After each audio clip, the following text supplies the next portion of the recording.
नमस्कार विद्यार्थियों, वेदांत क्लासेज में आप सबका हार्दिक स्वागत व अभिनंदन। विद्यार्थियों, हम प्रथाएं पढ़ रहे हैं। क्या पढ़ रहे हैं? राजस्थान की प्रथाएं। और इसमें आज सबसे पहले पढ़ेंगे हम सागड़ी प्रथा। कौन सी?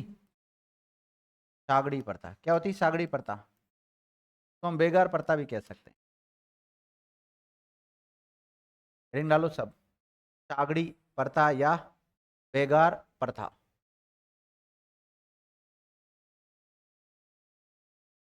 हाँ बताओ बहन जी, क्या होती? बेगार, बिना पैसे के मजदूरी कराते हैं एक प्रकार से, उसको क्या बोलते हैं?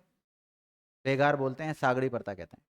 हमारे तक क्या होता था प्राचीन समय में, आजकल तो इतना ज़्यादा नहीं होता। प्राचीन समय में ग्रामीण इलाके में ऐसा होता था कि किसी व्यक्ति को पैसे की आवश्यकता पड़ती, पैसे की आवश्यकता पड़ती तो हम किसी सेठ साहूकार के पास जाते, सेठ जी के पास जाते, या कोई जमींदार होता था उसके पास जाते, उससे जाके हम पैसा लेकर आते थे।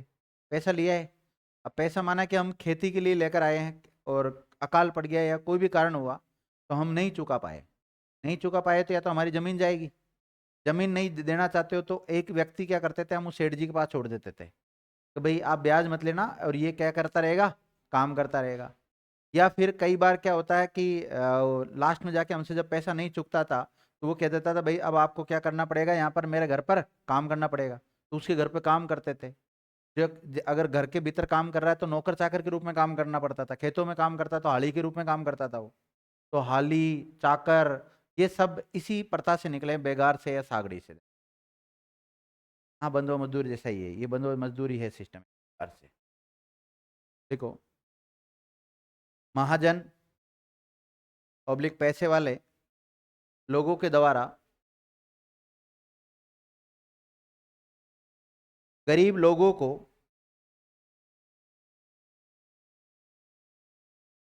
उधार दी गई राशि के बदले, उधार दी गई राशि के बदले पब्लिक ब्याज की राशि के बदले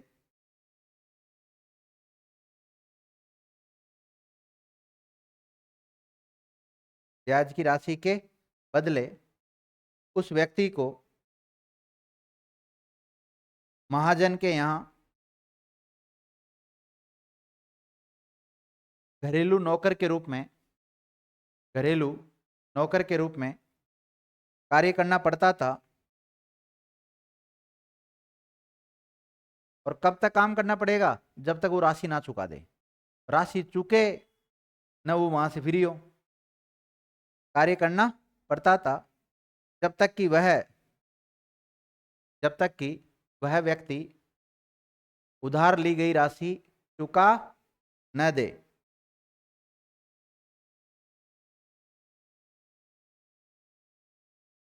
अब उस आदमी को ले जाके वो क्या करेंगे बताओ? या तो उससे घर में काम कराएंगे, या उनके अगर कोई खेत है तो खेतों में काम कराएंगे। और खेतों में जो काम करते हैं उसको हम हाली कहते हैं। क्या कहते हैं? हाली कहते हैं। और घरों में काम करते हैं उसको चाकर कहते हैं, नौकर चाकर बोलते हैं ना। देखिएगा, बेगार के रूप में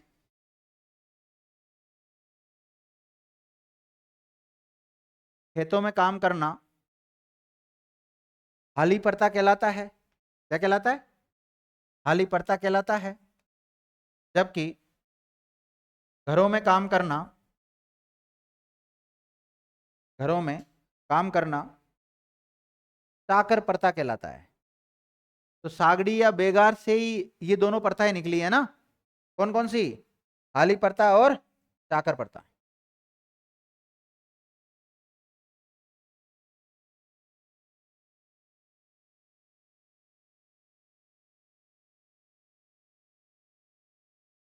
देखो, इस प्रथा पर, ये तो कुप्रथा ही होगी एक प्रकार से। इस प्रथा पर प्रतिबंध लगाने के लिए भाई जो भी प्रथाएं अगर बुरा रूप ले लेती है तो वो कुप्रथा होगी, कुप्रथा हो जाती है तो उसको में सुधार करने हेतु तो सरकार कानून बनाएगी। इस क्या लिखा है? राजस्थान में इस प्रथा पर प्रतिबंध लगाने के लिए 1961 में, कब? 1961 में सागड़ी प्रथा निवारण अधिनियम 1961 में सागड़ी प्रथा निवारण अधिनियम, अधिनियम का मतलब कानून है ना, अधिनियम लाया गया।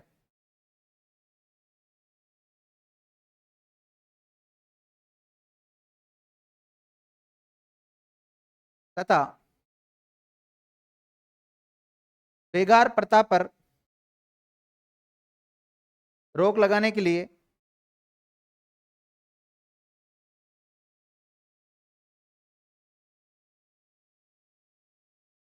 बंदित श्रम पद्धति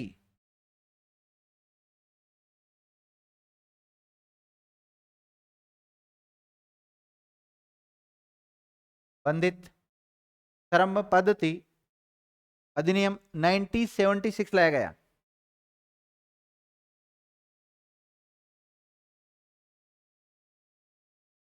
नाइनटीन 1976 से लाया गया।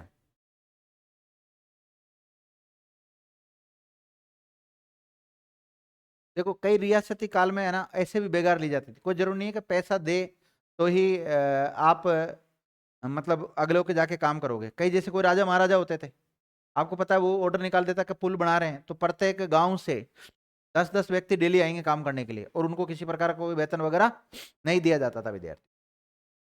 तो उसको बोलते हैं क्या, बेगार प्रथा। बेगार, बेगार उसको कहते हैं जैसे माना कि आप यहाँ कोचिंग में पढ़ने के लिए आते हैं। अब कोचिंग में पढ़ने के लिए आते हैं, मैं आपसे कहूँ झाड़ू लगाओ, क्या लगाओ, झाड़ू लगाओ। अब झाड़ू लगा के अगर आपको 5 रुपए दे देता हूँ तो आपको मेहनताना दे दिया मैंने, हालांकि ठीक है 5 रुपए नहीं लगते लेकिन ज्यादा लगते हैं। अगर मैं आपका जो भी मेहनताना बनता है 100, 200, 500 रुपए जो भी बनता है वो दे देता हूँ तो फिर वो बेकार नहीं है। क्योंकि एक झाड़ू लगाने की न्यूनतम जो रेट है एक दिन की 50 रुपए मान लो आप, एक होल की कितनी लोगे और क्या 50 रुपए मान लीजिए आप 5 मिनट काम किया, 5 मिनट के 50 रुपए मिल रहे तो ठीक है, मतलब उचित आपको जो भी मजदूरी है वो मिल गई आपकी। लेकिन अगर मैं आपको कह दूं 1 रुपए ले लो या टॉफी खा लेना बस बहुत है, तो फिर ये बेकार में आ जाता है, या मैं दूं ही नहीं बिल्कुल, तो उसको बेकार बोलते हैं। और कई बार ये शब्दावली सुनी भी होगी ना कि यार कोई बेकार आ गई थी वैसे, कई बार बोलते हैं ना अरे तो बेकार है, कोई फोन आता रहता है कई बार उठाते भी नहीं, नहीं उठाएंगे यार बेकार है तो, है यानी अपना कोई फायदा नहीं होता उसमें।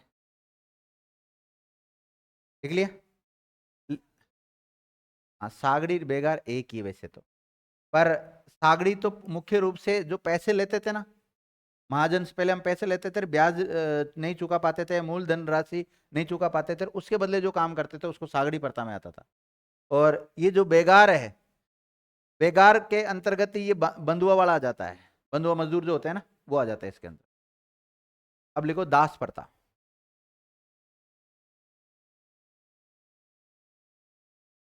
दास प्रथा, दास मतलब गुलाम। आपको पता है मध्यकाल में आपने इतिहास पढ़ा होगा तो उस समय इल्तुतमिश का नाम सुना होगा आपने, कुतुबुद्दीन ऐबक का नाम सुना होगा, ये सब गुलाम थे।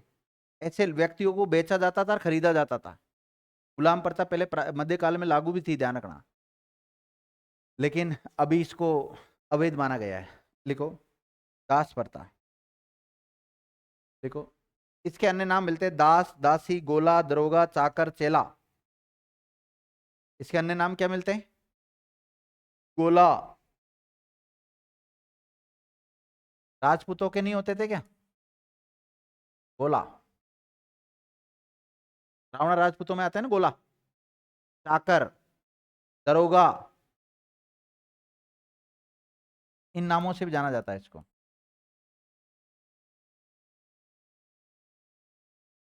देखिएगा, देखो ये प्राय ऐसे लोग होते थे जिन्हें युद्ध के समय बंदी बना लिया जाता था।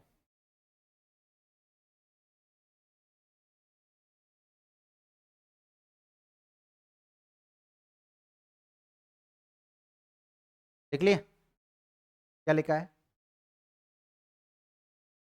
दास कौन होते थे सामान्यतः प्राचीन समय में जब युद्ध काल के दौरान जिनको जिन बंदियों को बंधक बना लिया जाता था उनको क्या माना गया है, दास माना गया है, ध्यान रखना। देख लिया। अब दास प्रथा की सबसे पहले जानकारी कहाँ मिलती है हमें, तो दास प्रथा चलती थी तो ये प्राचीन समय में भी दास प्रथा के बारे में जानकारी मिलती है। प्राचीन समय का एक ग्रंथ है जिसका नाम है अर्थशास्त्र। क्या नाम है? अर्थशास्त्र। और अर्थशास्त्र के रचयिता है कौन है?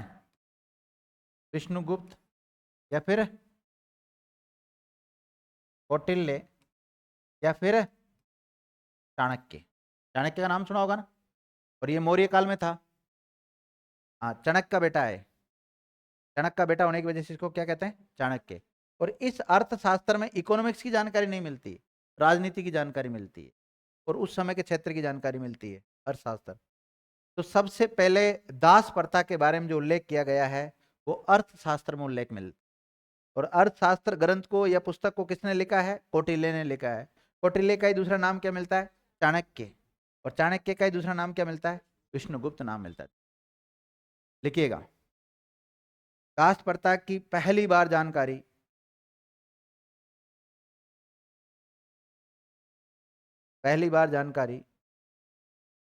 कौटिल्य। पहली बार जानकारी कौटिल्य ब्रैकेट में विष्णुगुप्त ऑब्लिक चाणक्य, विष्णुगुप्त या चाणक्य के अर्थशास्त्र से मिलती है। अर्थशास्त्र से मिलती है।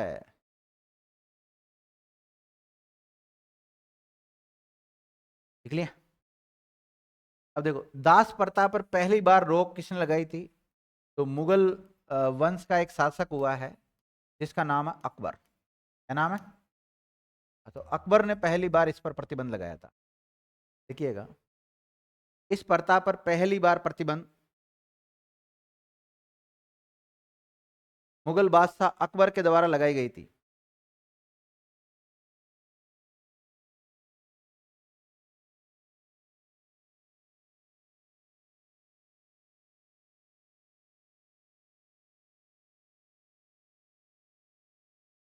आपको पता है 1832 में जो पहले बंगाल का गवर्नर जनरल हुआ करता था उसको भारत का गवर्नर बना दिया। किसको बनाया था? विलियम बेंटिंग को। और विलियम बेंटिंग 1832 में उसने दास प्रथा पर रोक लगाई थी। देखिएगा, भारत में प्रथम बार अंग्रेजों के समय 1832 में विलियम बेंटिंग ने रोक लगाई थी दास प्रथा पर। कौन से अंग्रेज ने सबसे पहले इस पर बैन लगाया? विलियम बेंटिंग ने।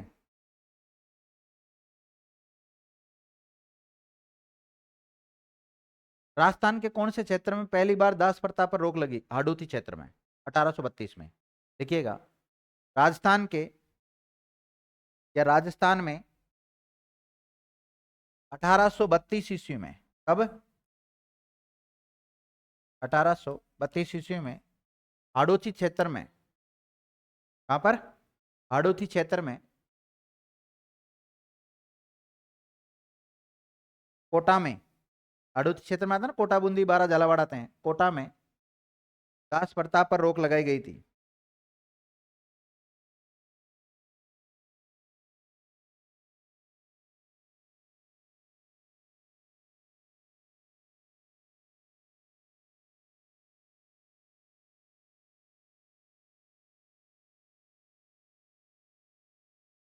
ये प्रथा तो मैंने आपको कहीं ना कहीं लिखाई है।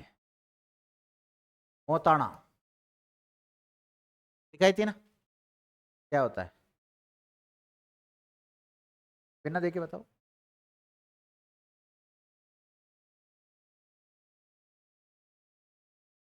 मृत्यु वाले संस्कारों के आसपास लिखा होगा लास्ट में।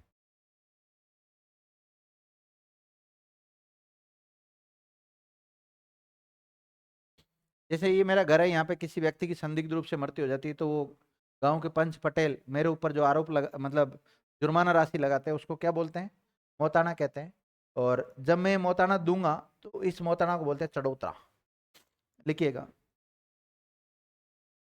मोताना का अन्य नाम मृत्युधन भी है। मोताना प्रथा को ही क्या कहते हैं? मृत्युधन।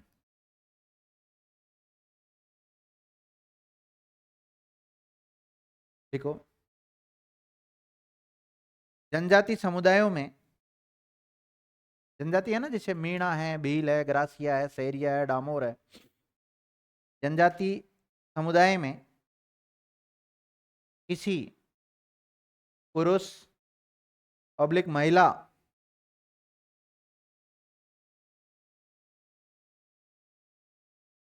महिला की अकाल मृत्यु, अकाल मृत्यु मतलब उसकी मरने की एज नहीं थी और उससे पहले मर गया वो, अकाल मृत्यु किसको कहते हैं? जैसे माना कि कोई 100 वर्ष का होके नहीं मर रहा, पहले 25 साल का 30 साल का मर रहा है, तो उसको क्या बोलते हैं? अकाल मृत्यु बोलते हैं। अकाल मृत्यु किसी व्यक्ति विशेष के कारण, किसी व्यक्ति विशेष के कारण अथवा दुर्घटनावश हो जाती है। माना कि मेरे से किसी का एक्सीडेंट हो गया है ना, दुर्घटनावश हो जाती है, तो उस मृत्यु के बदले,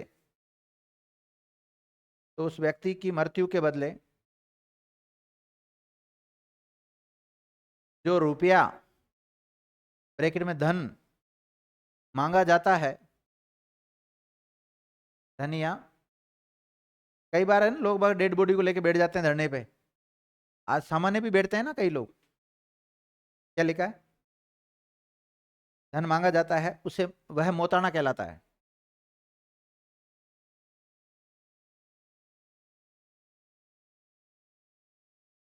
देखो, आरोपित व्यक्ति पर, भाई एक्सीडेंट मैंने किया तो आरोपित व्यक्ति में ही हुआ, आरोपित व्यक्ति पर जो दंड सुनाया जाता है उसे चडोतरा कहते हैं। दंड सुनाने को क्या कहते हैं? दंड सुनाया जाता है उसे चडोतरा कहते हैं। तो आपसे पूछा जाए चडोतरा क्या है? मोताना के दौरान जो आरोप लगाया जाता है, दंड सुनाया जाता है, उसको क्या बोलते हैं? चडोतरा कहते हैं। और ऐसा मोताना वगैरह जैसी ये सबसे ज्यादा जनजाति समुदाय में होता है। किसमें होता है? जनजाति समुदाय होता है ना। और जनजाति में कौन सी जाति में बताओ? मीणा या फिर भील भी मिलेगा, अगर जैसे उस इलाके में देखते हैं हम, डूंगरपुर बांसवाड़ा की तरफ देखें, मीणा और भील में मिलता है। दोनों में अगर ज्यादा है तो मीणा कर देना आप। वैसे सारे आदिवासियों में होता है ऐसा। लिख लिया?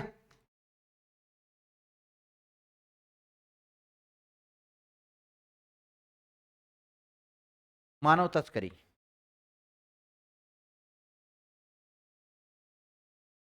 या मानव व्यापार, मानव व्यापार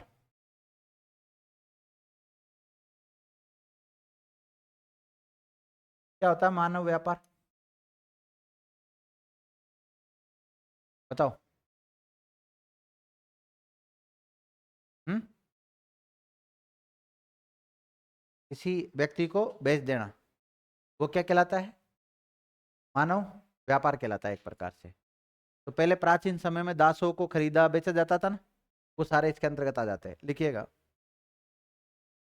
तो ये प्रथा सही है गलत है? गलत है।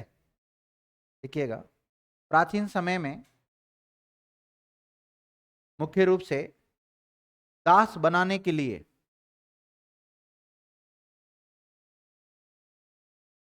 तथा महिलाओं व कन्याओं को खरीदने का कार्य किया जाता था, उसे ही मानव व्यापार कहते हैं। ये क्या कहते हैं? मानव व्यापार कहते हैं।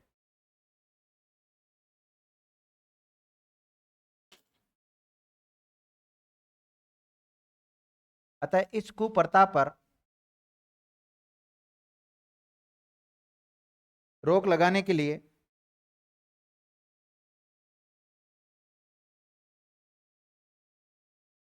सबसे पहले 1847 में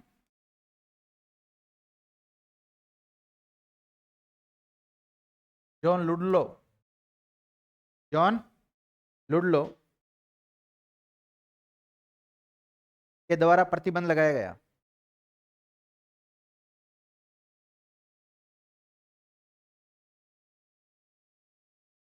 और कहां पर लगाया था ये? मेजर जॉन लुडलो ने प्रतिबंध कहाँ लगाया था? जयपुर रियासत में। कहाँ लगाया था? जयपुर रियासत में लगाया था। जयपुर रियासत में लगाया था। लिख लिया? देखो नोट, कोटा रियासत में इनके क्रय विक्रय पर कर भी वसूला जाता था। कोटा में क्या किया जाता था कि भाई आप व्यक्तियों का क्या कर सकते हो, खरीद सकते हो, बेच सकते हो। तो कोटा वाले क्या करते थे? इनसे टैक्स वसूल करते थे, तथा कोटा वाले इनसे क्या करते थे? कर वसूल करते थे, जिसे चौथाना बोलते हैं। क्या बोलते हैं? चौथाना। चौथाना टैक्स वसूल करते थे, चौथाना। तो आपसे पूछा जाए चौथाना क्या है? जब व्यक्तियों को खरीदा बेचा जाता था, खरीदने बेचने वालों से जो टैक्स लेते थे कोटा रियासत में, उसको क्या कहते हैं? चौथाना कहते हैं, ध्यान रखना। चौथाना अलग है और मौताना अलग है, ध्यान रखना।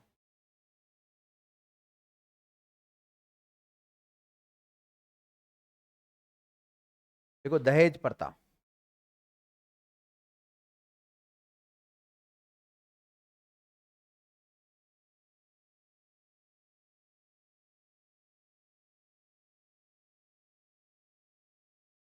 दहेज प्रथा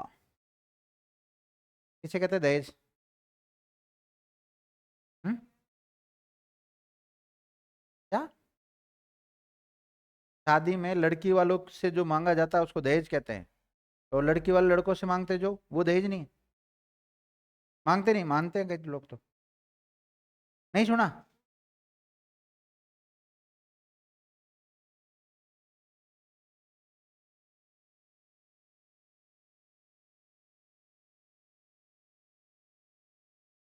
देखो दहेज क्या, मैं बता देता हूँ आपको आज। ये लड़की है, ये इससे या इसके परिवारजन से मांगता है, या इसके परिवार वाले इससे या इसके परिवारजन से मांगते हैं, तो वो क्या है? दहेज है। या ये लड़की इस लड़के से मांगती है, या ये लड़की इसके परिवारजन से मांगती है, या रिश्तेदारों से मांगती है, या रिश्तेदार इनसे मांगते हैं या इससे मांगते हैं, तो ये सब क्या आपस में एक दूसरे से डिमांड करना ही पूरा क्या है? दहेज। सामान्यतः हमने ये देखा है कि लड़की वाले ही दहेज देते हैं, लेकिन लड़कों वालों से मांगना भी अपराध होता है। एक कानून बना रखा है, दहेज प्रतिषेध अधिनियम 1961। इस कानून के तहत बता रहा हूं मैं, दहेज किसको माना गया है? चाहे लड़की वाला मांगे चाहे लड़का वाला, शादी से पहले मांगे चाहे शादी के बाद मांगे, वो किस में आता है? दहेज में आता है, ध्यान रखना। दहेज में ही नहीं केवल वो डाइजा जो दिया जाता है वही दहेज है, और भी कई प्रकार से दहेज मांगा जाता है। देखिएगा,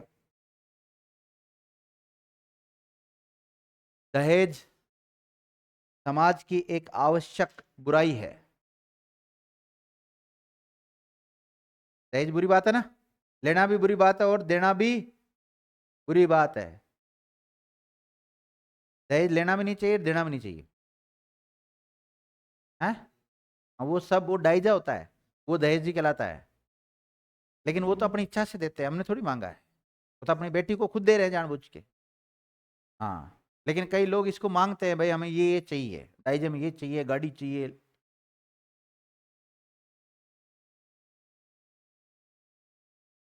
और इसी वजह से फिर जैसे अगर किसी के लड़की पैदा हो जाती है तो लड़की वालों का खर्चा ज़्यादा होता है, लड़कों वालों का कम होता है। तो कई बार तो उसको पैदा होने से पहले ही मार दिया जाता है, और कई बार पैदा होते ही मार दिया जाता है, या बाद में उसको सही तरीके से उसकी परवरिश नहीं करते क्योंकि उसकी शादी करनी है, शादी में पैसे लगाने हैं।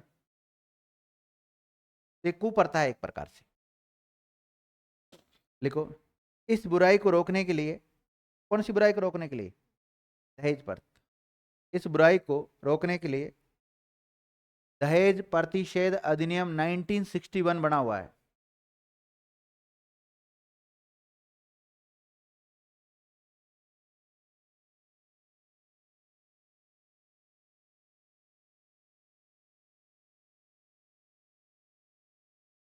लिख लिया?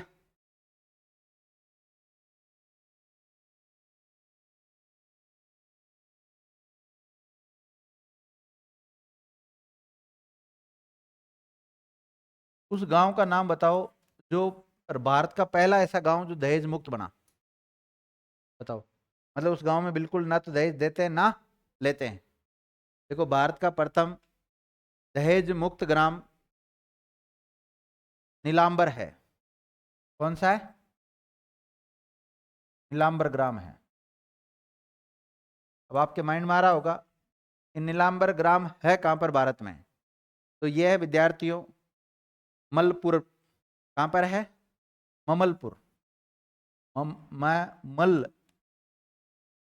में, ममलपुर में है। सर ये ममलपुर कहाँ है? केरल में। कहाँ पर है? केरल में। क्योंकि केरल में शिक्षा का स्तर बहुत हाई है, ध्यान रखना, इसलिए। देख लिया?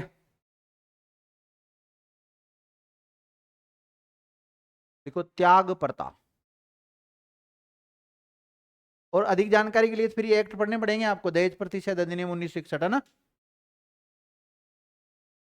और चाहो तो पढ़ लेना इनके साथ ही। किताब तो ले रखी है ना सबने आपने? महिला बाल अपराध किताब किस किसने ली है? आपने ले रखी है?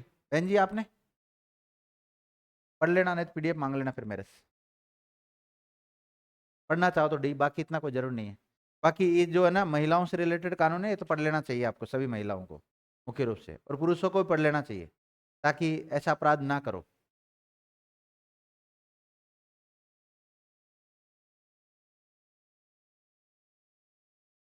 चलो, त्याग प्रथा। कौन सी प्रथा?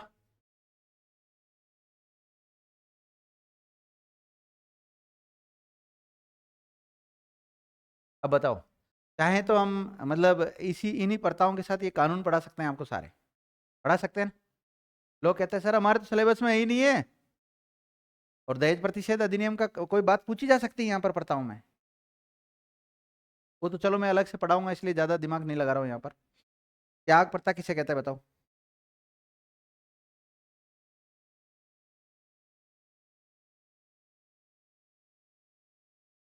बताओ, त्याग प्रथा, नाम नहीं सुना? नहीं सुना? हाँ बहन जी, ये तो पढ़ा होगा आपने, बोर्ड की किताबों में लिखा हुआ सब जगह, त्याग प्रथा किसे कहते हैं। देखो, आपने देखा होगा राजपूत परिवारों में जब लड़की की शादी होती है तो उस समय जो इनके अ, भाट होते हैं, चारण होते हैं, ढोली होते हैं, वो लोग आते हैं और जबरदस्ती इनसे काफी राशि ऐंठते हैं वो लोग। तो उसको क्या बोलते हैं? त्याग प्रथा। देखिएगा, राजपूत परिवारों में विवाह के अवसर पर चारण, भाट,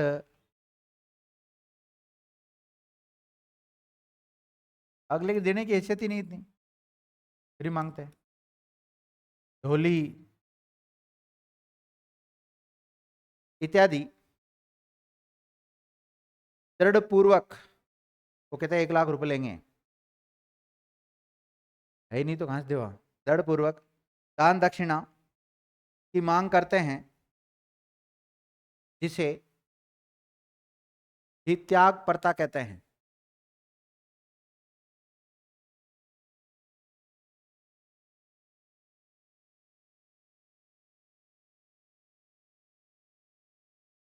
देखो, इसी त्याग प्रथा को पाल पात भारत भी कहते हैं। इसे ही पाल पात भारत भी कहते हैं।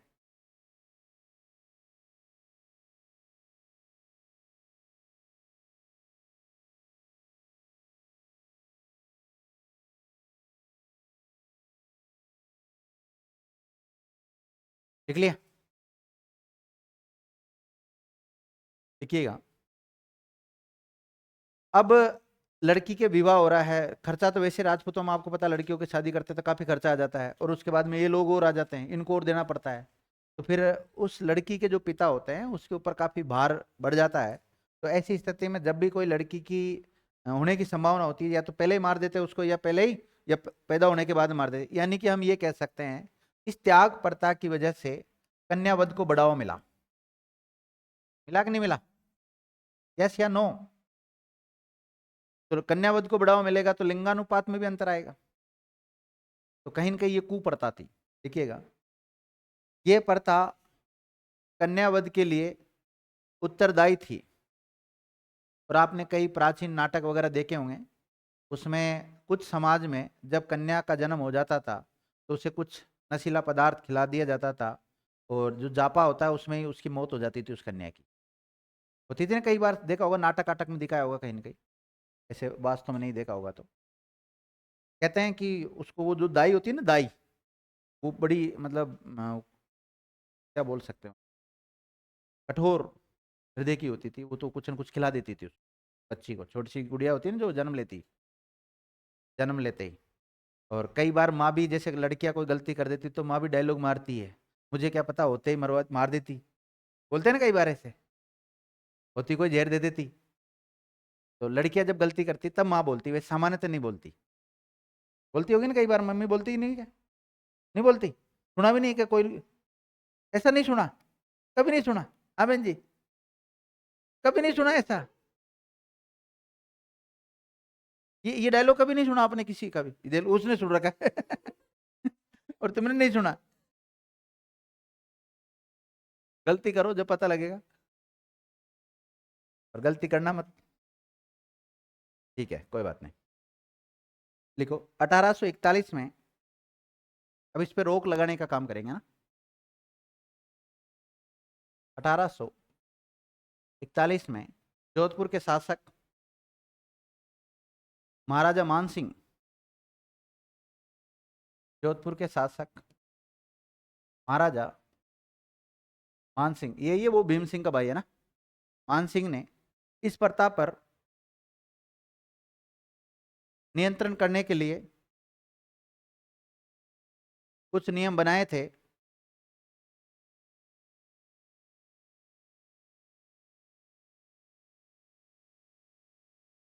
जिन्हें त्याग दी जाने वाली राशि निर्धारित की गई।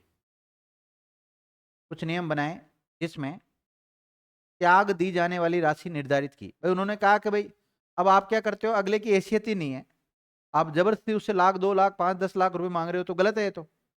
अब बेचारा अपनी इज्जत बचाने के लिए लड़की का पिता देगा उस समय तो, क्योंकि उस समय काफी मेहमान वगैरह सब कुछ आए हुए रहते हैं। लिख लिया? अगला देखो, 1844 ईस्वी में, 1844 ईस्वी में बीकानेर, अलग अलग रियासत अलग अलग समय इस पर प्रतिबंध लगाएगी। बीकानेर के शासक रतन सिंह ने भी नियम बनाए थे। किसने? रतन सिंह ने भी नियम बनाए थे, जिसके अनुसार, जिसके अनुसार वास्तविक हैसियत के अनुसार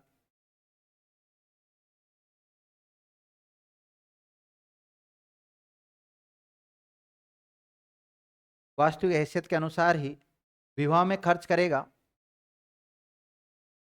कोई भी व्यक्ति की जितनी हैसियत है ना वास्तव में, अब माना कि मेरी गुदड़ी नियर में जबरदस्ती जमीन बेचकर या इधर उधर उधार करके पैसे लगा रहा हूँ, और कई लोग देखे होंगे गांव में उधार कर लेते हैं, पैसे लगाते हैं शादी में दबा के, लगाते हैं ना कई लोग, अपनी जितनी गुदड़ी है उतना ही पैसा लगाओ। क्या लिखा है? वास्तविक हैसियत के अनुसार ही विवाह में खर्च करेगा, तथा कम आय वाले लोगों के लिए,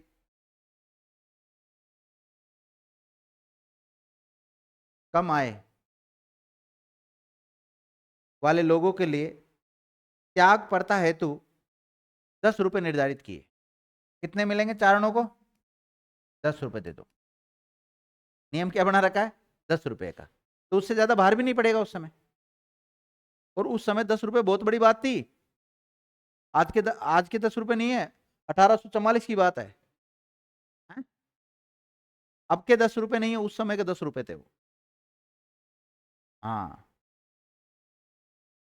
आज के तो करोड़ों होते हैं। अगला लिखो, 1844 ईस्वी में ही जयपुर रियासत में जॉन लुडलो के द्वारा मेजर जॉन लुडलो के द्वारा इस प्रथा पर प्रतिबंध लगाया गया।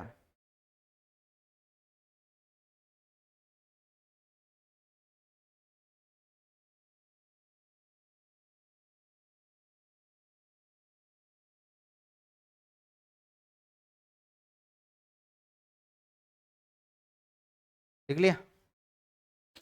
अगली परता लिखो, रियाण परता।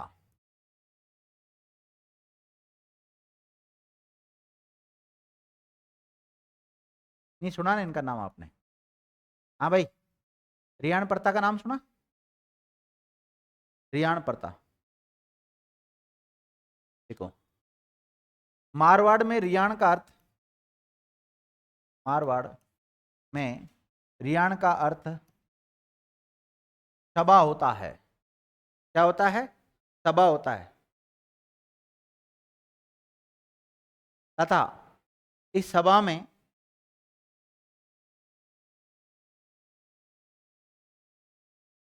अफीम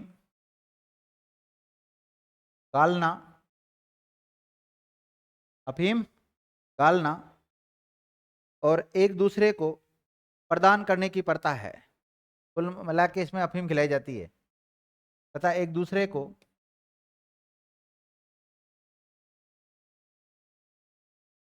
प्रदान करने की एक प्रथा है। अब देखो, कई लोग मारवाड़ में एकत्रित होते हैं, या तो खुशी के अवसर पर एकत्रित होंगे या फिर कोई गम के अवसर पर एकत्रित होंगे, तो वो दोनों टाइम ही अफीम खिलाई जाती है। चाहे गम के अवसर पर हो, चाहे खुशी के अवसर पर हो। गम, खुशी, दोनों अवसर पर ही अफीम खिलाई जाती है। देखिएगा, ये प्रथा खुशी और गम दोनों अवस्थाओं में की जाती है।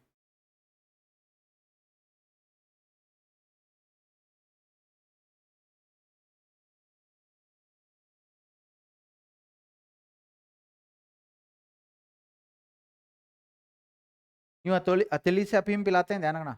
हथेली में रख के क्या करते हैं? ये पिलाते हैं उसको अफीम, है?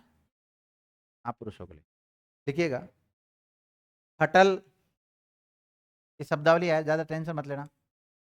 खटल, छौनी, कटोरी, मारवाड़ी लोग जानते होंगे इनको सबको। हाँ, खटल, सॉरी, खटल, छौनी और कटोरी लेकर अफीम को घोली जाती है। अफीम को घोलते हैं पहले, है ना? शायद वो होगा जो उसमें यूं करके यूं वो घोट के फिर यूं करते होंगे, कुछ न कुछ जो भी होगा। मैंने तो कभी देखा नहीं वैसे। खटल, छवनी, कटोरी लेकर अफीम घोली जाती है और फिर खरल से, किससे? खरल से हथेली में अफीम को लेकर, हथेली में अफीम को लेकर आगंतुक को पिलाई जाती है। जो भी आता है ना सभा में, चाहे गम के मौके पर आए चाहे खुशी के अवसर पर आए, सबको अफीम खिलाई जाती है।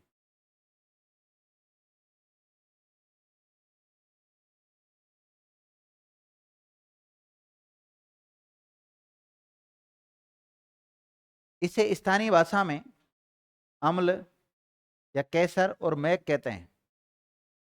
क्या कहते हैं इसे? अम्ल, केसर या मैक कहते हैं।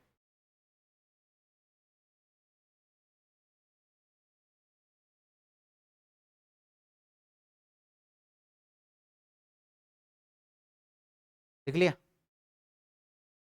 अगली परता लिखो। परता होगी पूरी, कोई बच गई? ये तो काफी बच रही, जो दिख रही वो तो हो ही नहीं रही।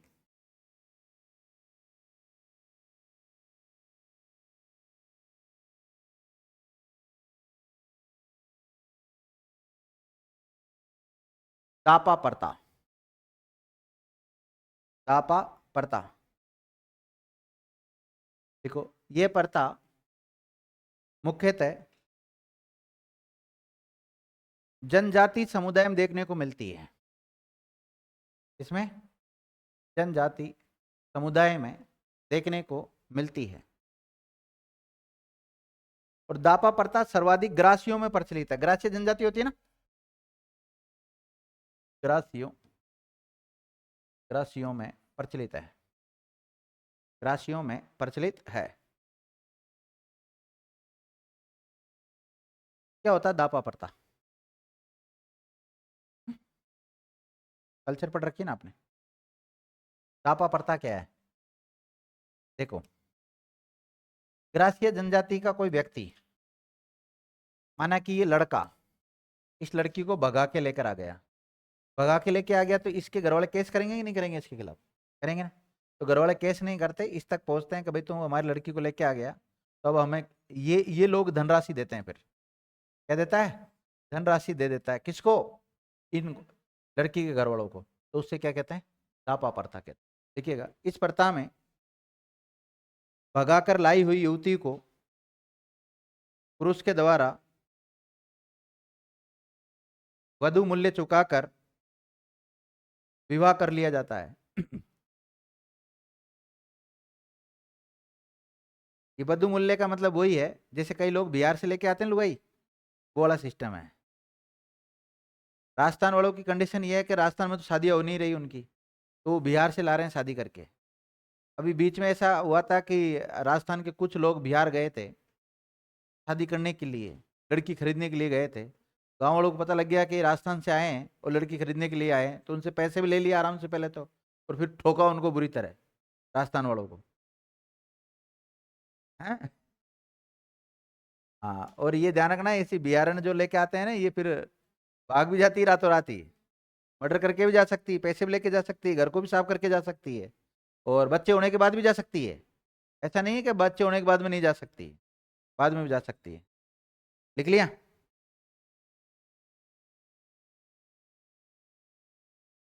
कोथला, कोथला पड़ता क्या है बताओ? कोथला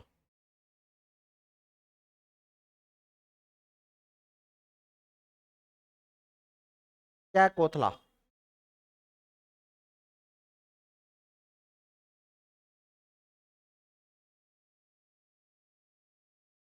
क्या होता है भाई? कोथला, कोथला का नाम नहीं सुना? हाँ लड़की हो तुम तो बताया करो कम से कम, कोथला क्या होता है? नहीं पता?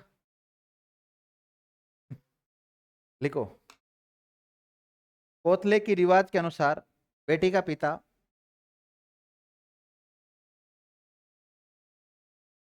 बेटी का पिता अपने संबंधियों को बुलाकर,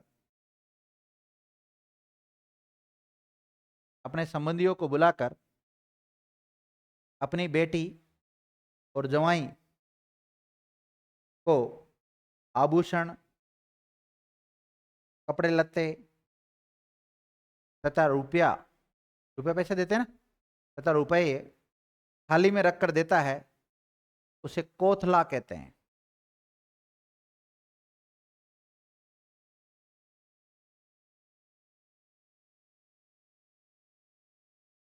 देख लिया? एक तो उस समय किया जाता है विद्यार्थियों, उसके अलावा जैसे एक लड़की का जब जापा होता है, जापा, तो पियर में होता है उसका जापा, पियर से फिर वापस वो ससुराल जाती है, तो उस समय भी कपड़े लत्ते दिए जाते हैं ना, उसको भी कहते हैं। लिखिएगा, जापे के बाद लड़की जब अपने ससुराल जाती है, जापे के बाद जब लड़की अपने ससुराल जाती है, तो उस समय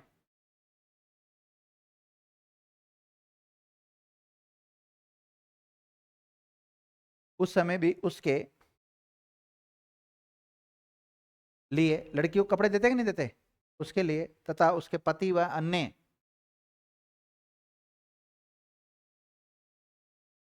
ससुराल वालों के लिए कपड़े दिए जाते हैं।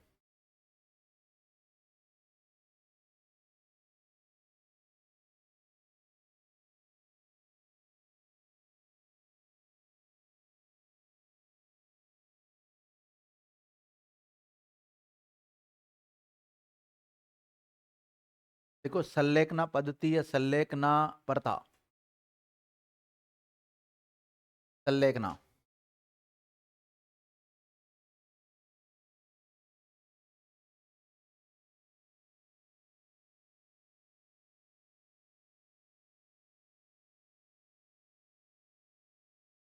संलेखना पद्धति या प्रथा या फिर सारा प्रथा। देखो, इस प्रथा का उल्लेख जैन ग्रंथों में मिलता है, जैन ग्रंथों में मिलता है।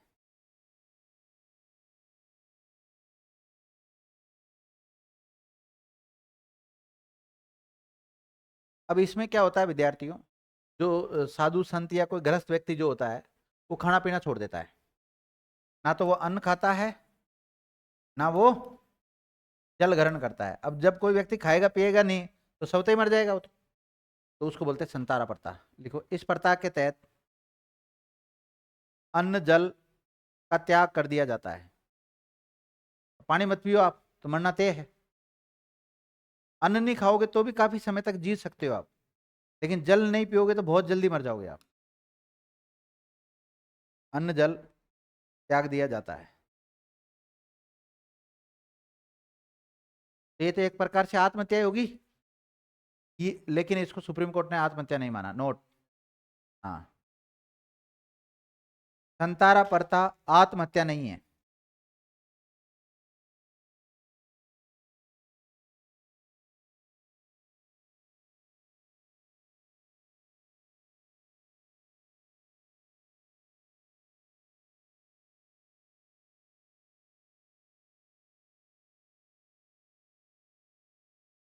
नाता प्रथा, नाता तो पढ़ाई थी मैंने शायद, नाता या नतारा।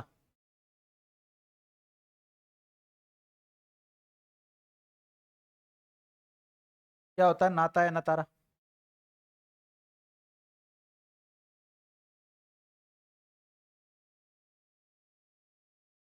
एक प्रकार से पुनर्विवाह ही हो गया है। अब ये पुनर्विवाह होता है, लेकिन इसमें देखो नाता, कई बार पति के जीवित रहते हुए भी लड़की दूसरी जगह चल जाती है। जाती कि नहीं जाती? लिखो, ये एक प्रकार का पुनर्विवाह है।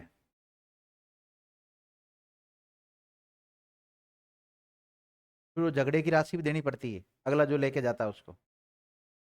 ये एक प्रकार का पुनर्विवाह है जिसमें पत्नी अपने पूर्व पति को छोड़कर, जिसमें पत्नी अपने पूर्व पति को छोड़कर किसी दूसरे पुरुष को अपना पति बना लेती है। तब जो नया पति बना है ना, वो पुराने पति को झगड़ा देता है, फिर झगड़े की राशि देता है। ध्यान रखना, वो आते भर गाड़ी लेके पूरे झगड़ा लेने के लिए। देखो, ये प्रथा आदिवासियों में, ग्रामीण क्षेत्रों में प्रचलित है।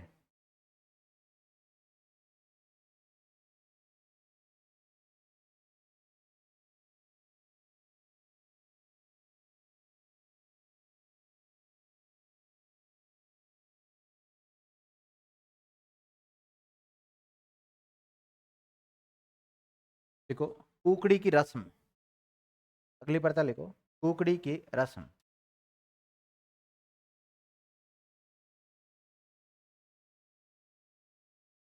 एक जाति होती है विद्यार्थियों सांसी। कौन सी जाति होती है? सांसी। सांसियों में कुकड़ी की रस्म की जाती है। इसमें कोई जो स्त्री होती है उसकी शादी होने से पहले उसके चारित्रिक,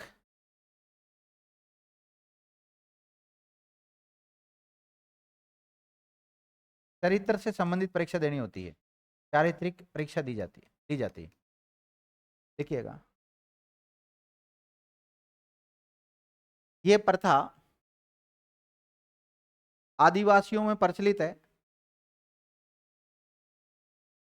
मुख्यतः सांसी जाति में। कौन सी में? सांसी जाति में प्रचलित है।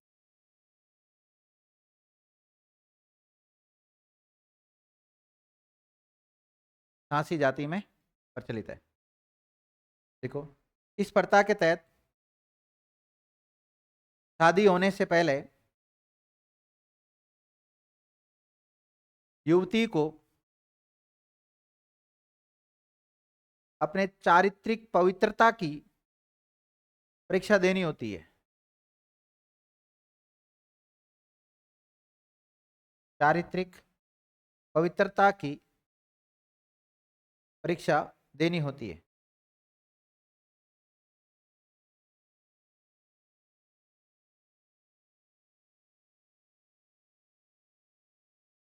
देख लिया।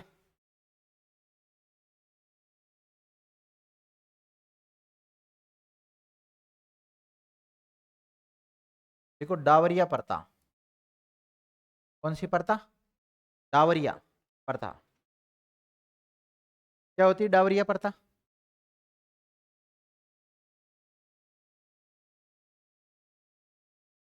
डाबरिया या डावरिया प्रथा क्या होती है?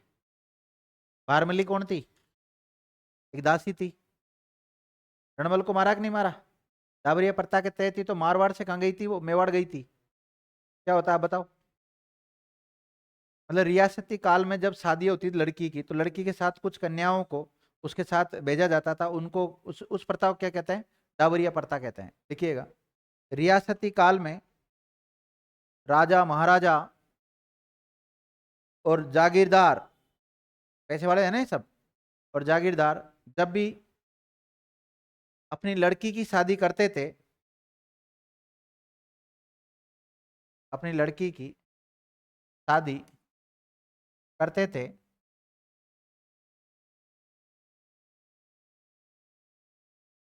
तो दहेज के साथ साथ कुछ कुंवारी कन्याएं, कुछ कुंवारी कन्याएं भी देते थे, जिन्हें डावरी या डाबरिया कहा जाता था। जिन्हें क्या कहा जाता था? डावरी या डाबरिया कहा जाता था।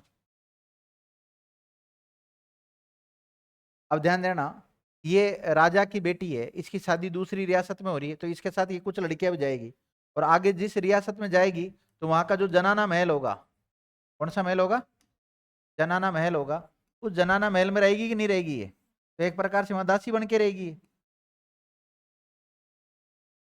और अगर यहाँ पर रहती हुई दासियों का किसी से अगर कोई प्रेम प्रसंग रहता है, तो इनसे अगर कोई पुत्र पैदा हो जाता है, तो उसे दासी पुत्र कहते हैं फिर। देखिएगा, जो कि जनाना महलों में रहती थी, जनाना महलों में, जनाना महल उनको कहते हैं जहाँ महिलाएं रहती है, जो कि जनाना महलों में रहती थी और सेविका के रूप में अपना जीवन यापन करती थी। सेविका मतलब एक प्रकार से दासियों के रूप में, है ना।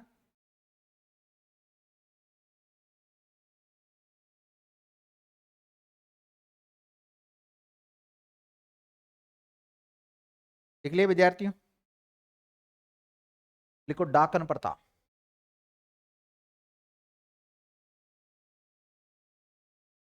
डायन कहते हैं ना कई बार। डाकन प्रथा क्या होती है? डाकन प्रथा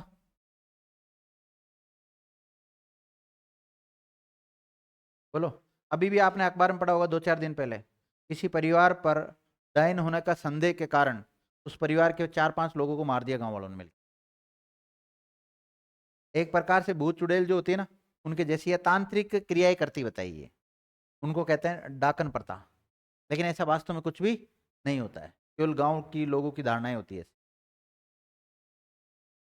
आपने देखा होगा जैसे गांव में बच्चों के काला टीका और पीला टीका लगा के रखते हैं ना, और कोई बच्चा बीमार हो गया तो वो उस महिला ने इसकी तरफ देख लिया था, इसको गोदी ले लिया था, इसलिए रो रहा है, इसलिए बीमार हो गया ये। ठीक है। कोई व्यक्ति बीमार हो जाता है कि उसने इसके नजर लगा दी, पता ना ऐसा, तो वो डाकन। लिखिएगा, ये प्रथा जनजाति क्षेत्रों में पाई जाती है। सर्वाधिक कहाँ पाई जाती है? जनजाति क्षेत्रों में प्रचलित है। जनजाति क्षेत्रों में प्रचलित है।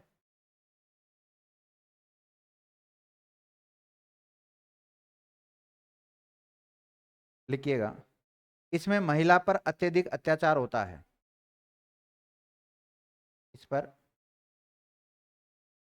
महिला पर अत्यधिक क्या किया जाता है? अत्याचार किया जाता है। जैसे माना कि कोई भी गांव में कोई महिला है और उस पर डायन होने का संदेह प्रकट किया जाता है कि ये तो क्या है, डायन है, डाकण है, तो बोलते हैं ना कई बार डाकण। तो डाकण होने की वजह से फिर उस महिला को लोग पीटते हैं, पत्थर मारते हैं, कई बार मरी की मौत भी हो जाती है। ठीक है। लिखो, 1853 ईस्वी में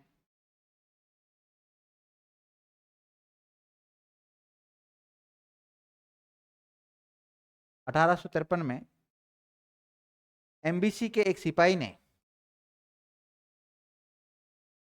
1853 में एमबीसी के एक सिपाही ने, एमबीसी क्या है? हाँ बहन जी आप बताओ, एमबीसी क्या है? मेवाड़ भील कोर, एक बटालियन है पूरी, है ना?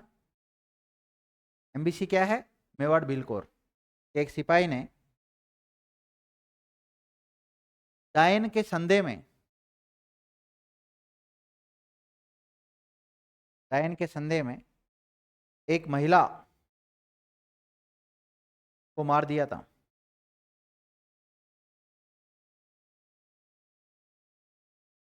अतः इस डायन प्रथा को समाप्त करने के लिए अजमेर के एजीजी ने उस समय भारत सरकार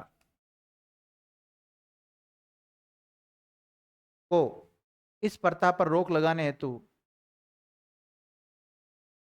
लिखा था।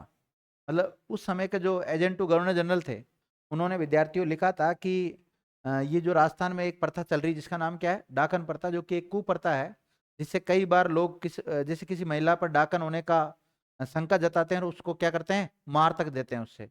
अब उससे तो उस महिला के ऊपर क्या बढ़ रहा है? अत्याचार बढ़ रहा है। तो ऐसे अत्याचार को रोकने के लिए भारत सरकार को क्या करना चाहिए? कानून बनाना चाहिए कोई। देखो,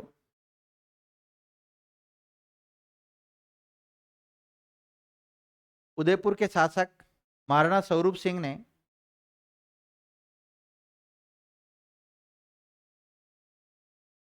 उदयपुर के शासक महाराणा स्वरूप सिंह के समय इस डाकन प्रथा पर प्रतिबंध लगाया गया। और कब लगाया था ये? 1853 में। कब लगाया था? 1853 में। उसके बाद कोटा और जयपुर रियासतों ने भी प्रतिबंध लगा दिया था।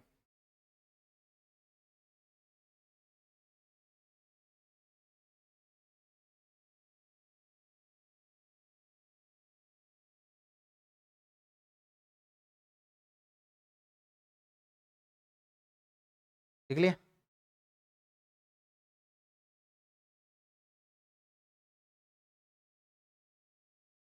देखो विद्यार्थियों, सती प्रथा और अंतिम प्रथा।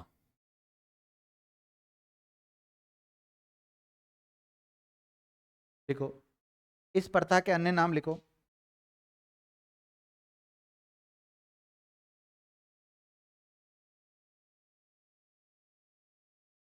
मरण, क्या कहते हैं इसको? मरण, या फिर इसको कहते हैं सहगमन। सहगमन भी कहते हैं, या फिर इसको अन्वारोहण भी कहते हैं।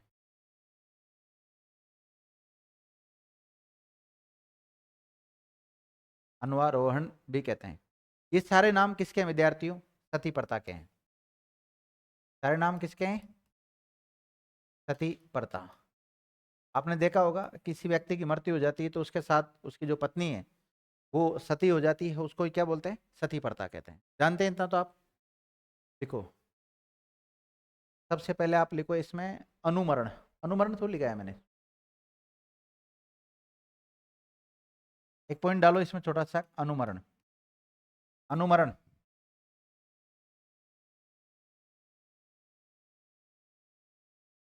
लिखिएगा। पति की मृत्यु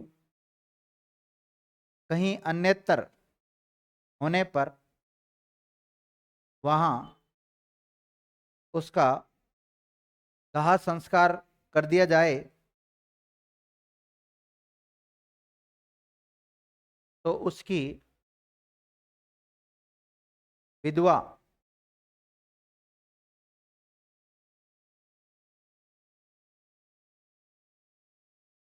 तो उसकी विधवा के द्वारा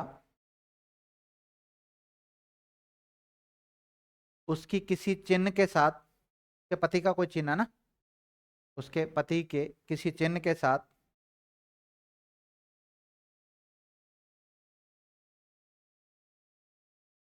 चितारोहण करना ही चितारोहण होता है जो जलती रहती है ना वो आग, उसके आरोहण का मतलब होता है चढ़ना। चितारोहण को ही अनुमरण कहते हैं।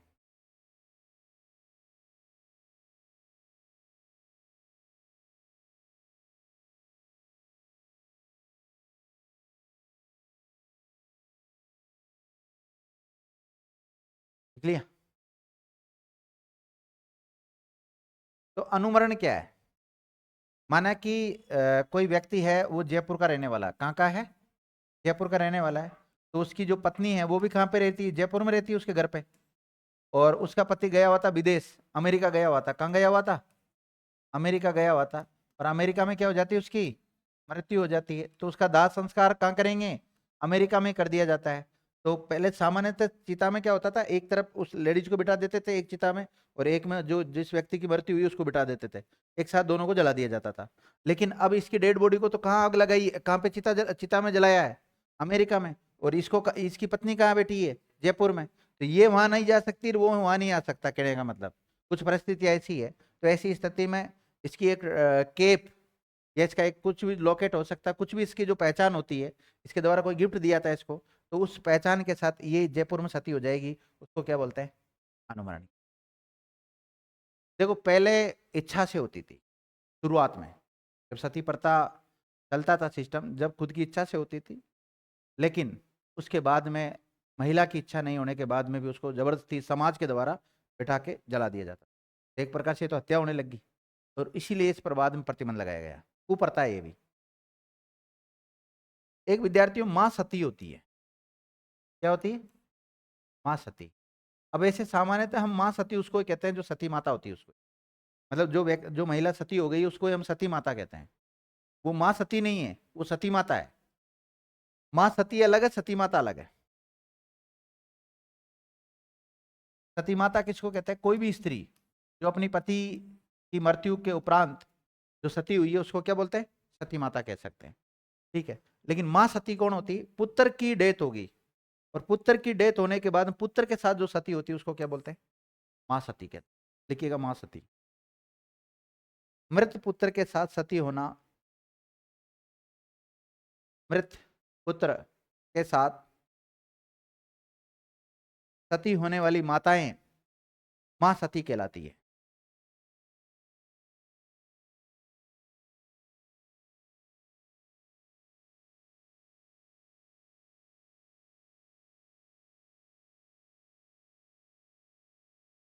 अब विद्यार्थियों,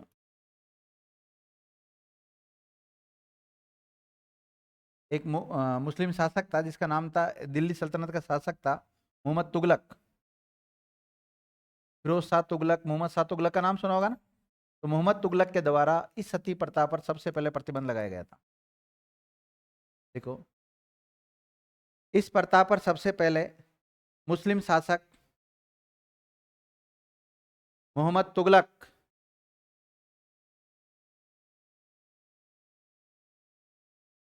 मोहम्मद तुगलक ने रोक लगाने के आदेश जारी किए थे।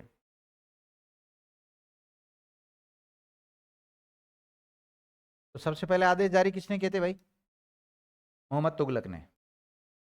फिर इसके बाद में मुगल वंश आता है। ये तुगलक वंश का है ना?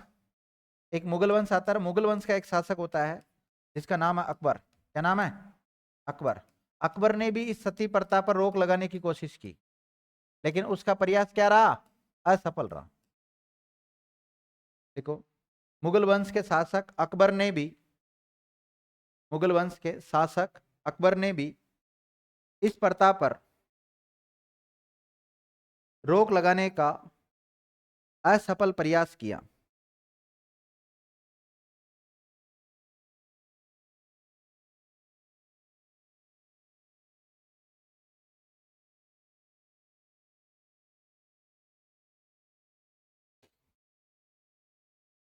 देख लिया?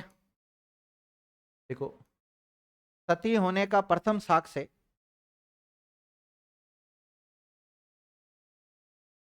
510 ईस्वी के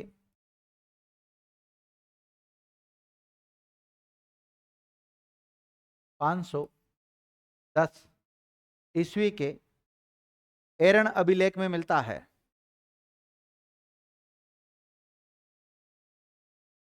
किसमें मिलता है? एरन अभिलेख में मिलता है। इस अभिलेख के अनुसार हूणों के विरुद्ध, इस लेख के अनुसार हूण एक जाति थी, है ना? हूणों के विरुद्ध युद्ध में मरने वाले सेनापति गोपराज, एक सेनापति था। हूण सेनापति नहीं है, हूणों के विरुद्ध लड़ा था ये। सेनापति गोपराज की पत्नी सती हुई थी। किसकी पत्नी? गोपराज की पत्नी सती हुई थी। सबसे प्राचीन साक्ष्य यही है। तो सबसे पहले किसकी पत्नी सती हुई थी? गोपराज की पत्नी सती हुई थी। किसके विरुद्ध युद्ध करते हुए गोपराज मारा गया था? हूणों के विरुद्ध युद्ध करते हुए मारा गया था। ध्यान रखना।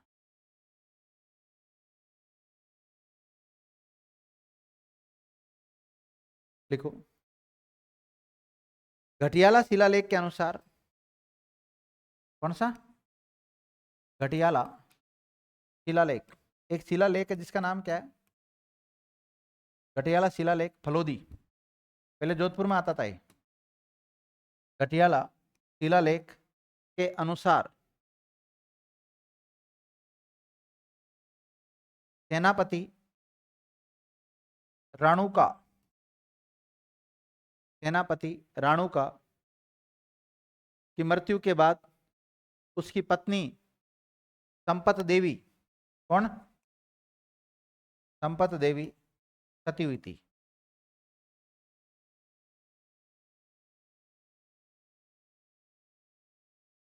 देख लिया विद्यार्थी?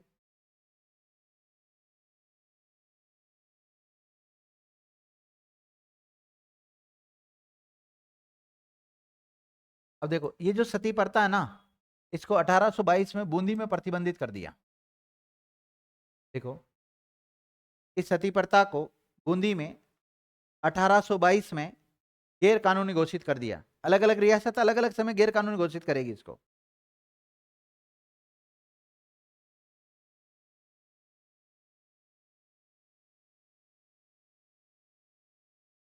देख लिया? देखो, भारत में, भारत में सती प्रथा को समाप्त करने के लिए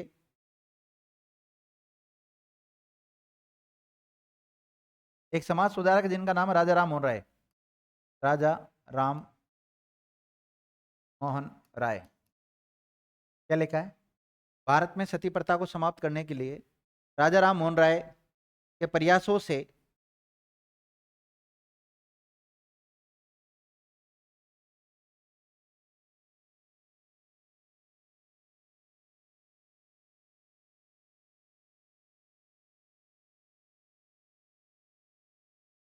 राजा राम मोहन राय के प्रयासों से लॉर्ड विलियम बेंटिंग के द्वारा, अंग्रेज है नहीं, लॉर्ड विलियम बेंटिंग के द्वारा 1829 में सती प्रथा रोकथाम अधिनियम बनाया गया। 1829 में सती प्रथा रोकथाम अधिनियम बनाया गया। तो कौन सा कानून बनाया इस प्रथा, मतलब इस प्रथा को रोकने के लिए, कुप्रथा को रोकने के लिए? सती प्रथा रोकथाम अधिनियम 1829। किसने, किसके प्रयासों से बनाया था सती प्रथा रोकथाम अधिनियम? राजा राम मोहन राय के प्रयासों से। और किसने बनाया था? विलियम बेंटिंग ने। किसने बनाया था? लॉर्ड विलियम बेंटिंग ने बनाया। नाम याद रखना, ये तीनों कई बार पूछा जाता है यहाँ सवाल। देखो, एक अलवर रियासत थी, उसने भी 1830 में इसे गैर कानूनी घोषित कर दिया था। देखो, बूंदी ने कब किया था? अलवर ने कब किया था? देखो, 1830 में अलवर रियासत ने भी सती प्रथा को गैर कानूनी घोषित कर दिया था।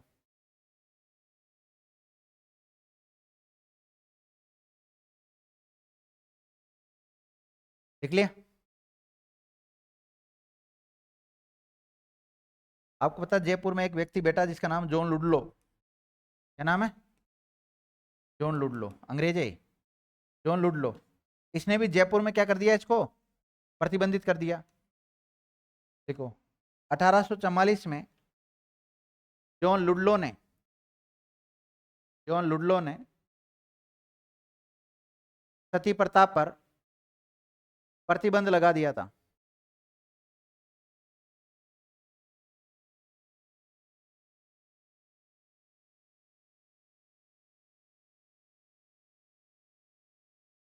देखो 1846 में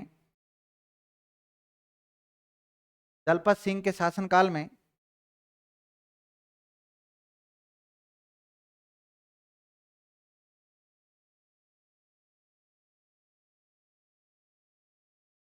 दलपत सिंह के शासनकाल में प्रतापगढ़ में भी, प्रतापगढ़ रियासत थी ना, अभी प्रतापगढ़ जिला भी है, ध्यान रखना। प्रतापगढ़ में सती प्रथा पर प्रतिबंध लगा दिया गया था।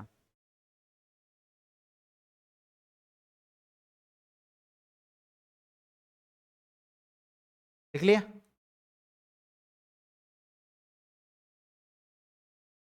देखो सन 1848 में, नहीं 48 नहीं से 23 1848 ईस्वी में कोटा रियासत में मदन सिंह के शासनकाल में, शासक कौन था वहां का? मदन सिंह के शासनकाल में सती प्रथा को अवैध घोषित किया गया।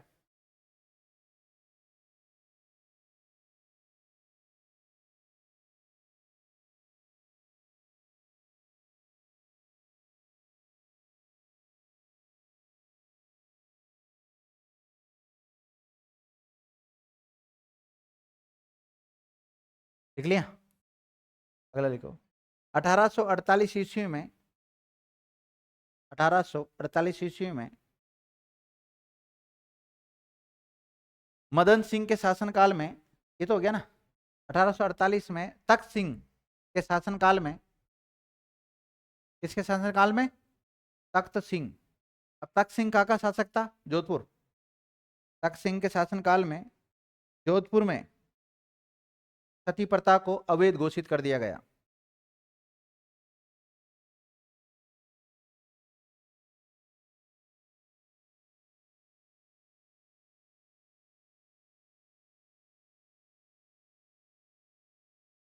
लिख लिया? 1861 में, अगला फैक्ट, 1861 में उदयपुर में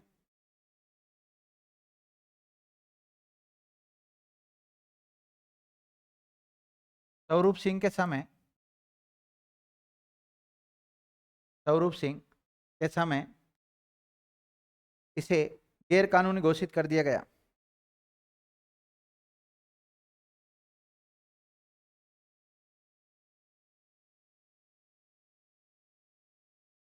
देखो राजस्थान सरकार ने इस प्रथा पर रोक लगाने के लिए सती निवारण, सती निवारण अधिनियम 1987 लागू किया। 1987 का कानून लागू किया ना। प्रतिबंध लगाने के लिए क्या किया? 1987 का कानून लागू किया। देख लिया विद्यार्थियों? डाकन प्रथा होगी, डाकन प्रथा आपकी, ठीक है। इस प्रकार ये जितनी भी प्रथाएं थी, चाहे वो कुप्रथा हो चाहे प्रथा हो, ये कंप्लीट होगी मेरी तरफ से, ठीक है। और आज की क्लास को यहीं विराम देते हैं। धन्यवाद, मस्त रहो, चुस्त रहो।